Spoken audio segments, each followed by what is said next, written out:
1 Maccabees Chapter 3. Then his son Judas, called Maccabeus, rose up in his stead, and all his brethren helped him, and so did all they that held with his father. And they fought with cheerfulness the battle of Israel. So he gat his people great honor, and put on a breastplate as a giant, and girt his warlike harness about him, and he made battles, protecting the host with his sword. In his acts he was like a lion, and like a lion's whelp roaring for his prey. For he pursued the wicked, and sought them out, and burned up those that vexed his people. Wherefore the wicked shrunk for fear of him, and all the workers of iniquity were troubled, because salvation prospered in his hand.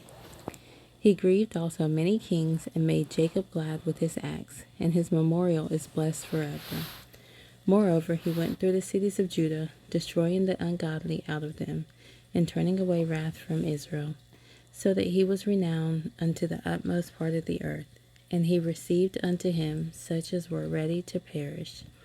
Then Apollonius gathered the Gentiles together, and a great host out of Samaria, to fight against Israel.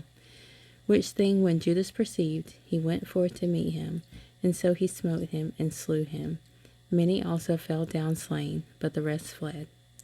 Wherefore Judas took their spoils, and Apollonius' sword also, and therewith he fought all his life long. Now when Saron, a prince of the army of Syria, heard say that Judas had gathered unto him a multitude and company of the faithful to go out with him to war, he said, I will get me a name and honor in the kingdom, for I will go fight with Judas and them that are with him, who despise the king's commandment.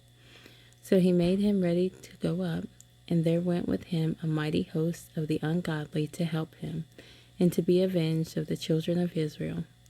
And when he came near to the going up of Beth-horon, Judas went forth to meet him with a small company, who, when they saw the host coming to meet them, said unto Judas, How shall we be able, being so few, to fight against so great a multitude and so strong, seeing we are ready to faint with fasting all this day? Unto whom Judas answered, It is no hard matter for many to be shut up in the hands of a few, and with the God of heaven it is all one, to deliver with a great multitude or a small company. For the victory of battle standeth not in the multitude of a host, but strength cometh from heaven. They came against us in much pride and iniquity to destroy us, and our wives and children, and to spoil us. But we fought for our lives and our laws. Wherefore the Lord himself will overthrow them before our face. And as for you, be ye not afraid of them. Now as soon as he had left off speaking, he leapt suddenly upon them, and so Saron and his host was overthrown before him. And they pursued them from the going down of Beth-horon unto the plain, where were slain about 800 men of them, and the residue fled into the land of Philistines. Then began the fear of Judas and his brethren, and an exceeding great dread, to fall upon the nations round about them, insomuch as his fame came unto the king, and all nations talked of the battles of Judas.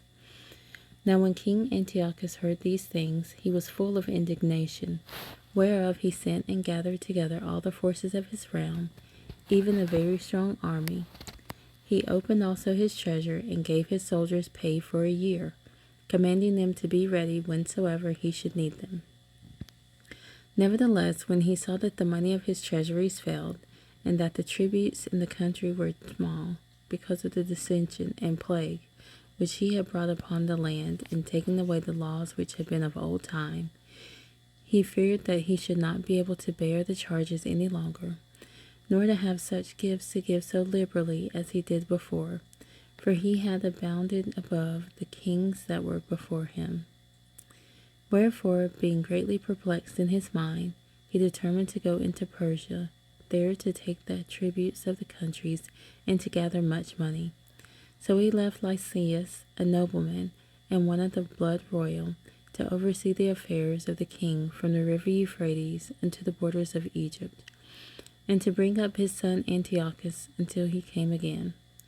Moreover, he delivered unto him the half of his forces and the elephants, and gave him charge of all things that he would have done, as also concerning them that dwelt in Judah and Jerusalem, to wit, that he should send an army against them, to destroy and root out the strength of Israel and the remnant of Jerusalem, and to take away their memorial from that place, and that he should place strangers in all their quarters, and divide their land by lot.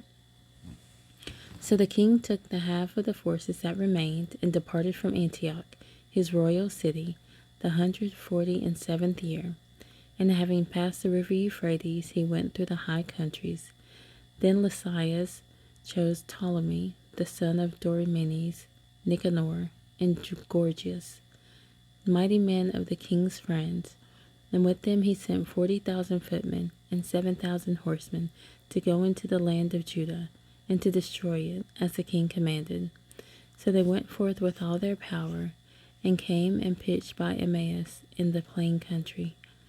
And the merchants of the country, hearing the fame of them, took silver and gold very much, with servants, and came into the camp to buy the children of Israel for slaves. A power also of Syria and of the land of the Philistines joined themselves unto them.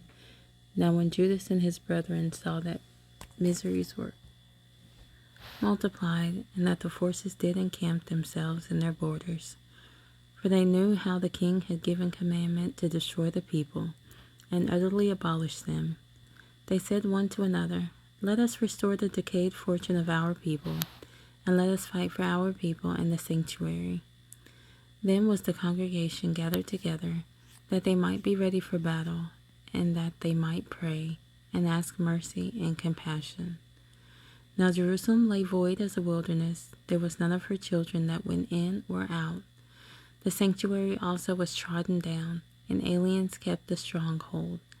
The heathen had their habitation in that place, and joy was taken from Jacob, and the pipe with the harp ceased. Wherefore the Israelites assembled themselves together, and came to Maspha, over against Jerusalem. For in Maspha was the place where they prayed aforetime in Israel.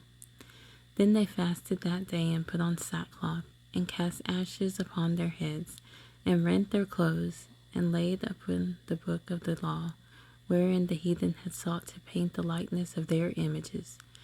They brought also the priest's garments, and the first fruits, and the tithes, and the Nazarites they stirred up, who had accomplished their days. Then they cried with a loud voice toward heaven, saying, What shall we do with these, and whither shall we carry them away? For thy sanctuary is trodden down and profaned, and thy priests are in heaviness and brought low. And lo, the heathen are assembled together against us to destroy us. What things they imagine against us thou knowest. How shall we be able to stand against them, except thou, O God, be our help? Then sounded they with trumpets, and cried with a loud voice. And after this Judas ordained captains over the people, even captains over thousands, and over hundreds, and over fifties, and over tens.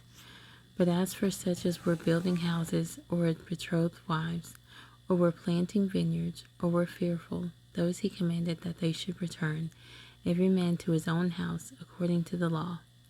So the camp removed and pitched upon the south side of Emmaus. And Judas said, Arm yourselves, and be valiant men, and see that ye be in readiness against the morning, that ye may fight with these nations that are assembled together against us, to destroy us and our sanctuary. For it is better for us to die in battle, than to behold the calamities of our people and our sanctuary. Nevertheless, as the will of God is in heaven, so let him do.